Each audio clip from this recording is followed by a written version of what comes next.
वो अच्छी तरह जानता है कि पाकिस्तान सऊदी अरब और अमेरिका के ज्यादा करीब है, जिनकी ईरान से कट्टर दुश्मनी है।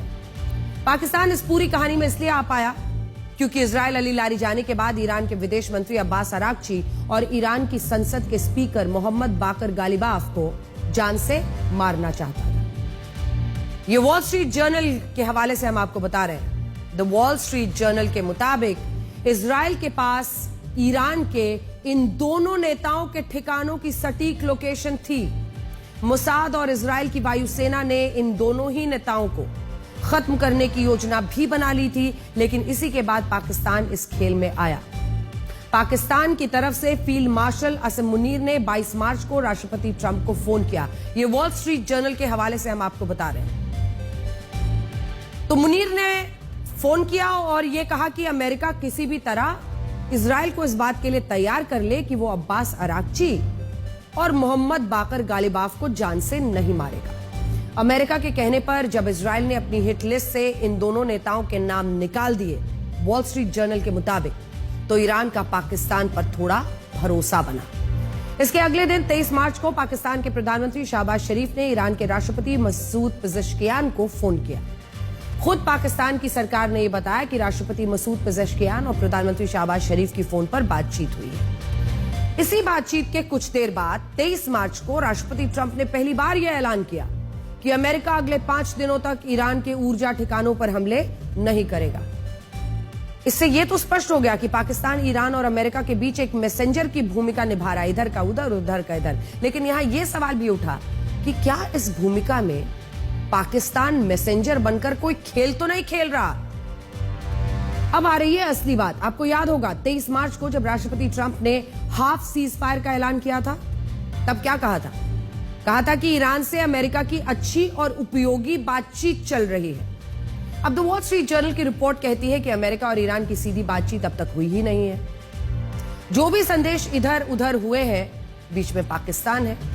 इससे यह सवाल उठता है कि क्या पाकिस्तान ने राष्ट्रपति ट्रंप की नजरों में हीरो बनने के लिए यह झूठ बोल दिया कि ईरान बातचीत के लिए तैयार हो गया है, या ईरान भी इस युद्ध को जल्द ही जल्द खत्म कराना चाहता है?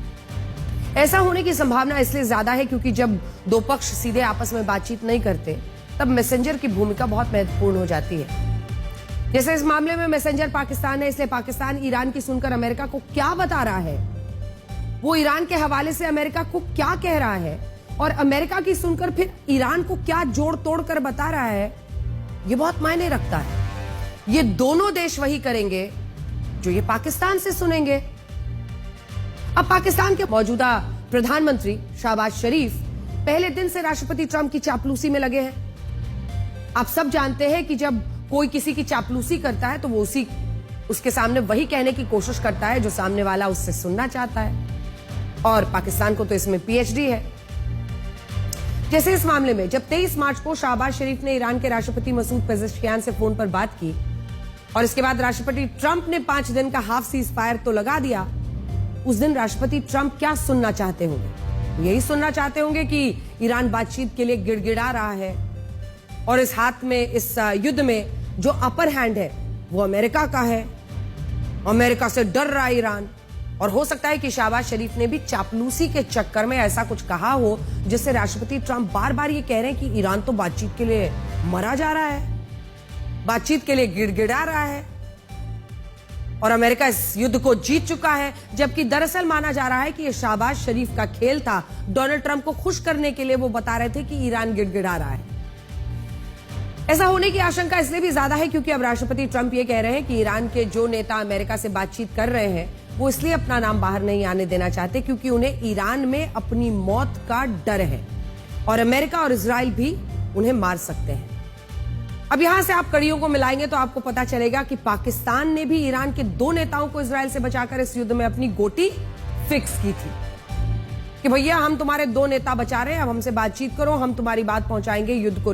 हो सकता है कि राष्ट्रपति ट्रंप ने जब पाकिस्तान से पूछा हो कि ईरान बातचीत के दावे को स्वीकार क्यों नहीं कर रहा है, तो पाकिस्तान ने यह कह दिया हो कि ईरान के नेताओं को अपनी मौत का डर है और इसी मौत के डर से वो खुलकर बातचीत के दावे को नहीं मान सकते हैं। पाकिस्तान अमेरिका को क्या बता रहा है और अमेरिका से सुनकर ईरान को क्या बता रहा है, यहीं पर सारा खेल उलझा हुआ है। और पूरी दुनिया लगी हुई है इस घन चक्कर में कि भाई अमेरिका तो कह रहा है, डोनाल्ड ट्रंप कह रहे हैं कि बड़ी अच्छी बातचीत चल रही है, ईरान मना कर रहा है, तो इधर की उधर करने में पाकिस्तान ने पूरा खेल ही बिगाड़ दिया है।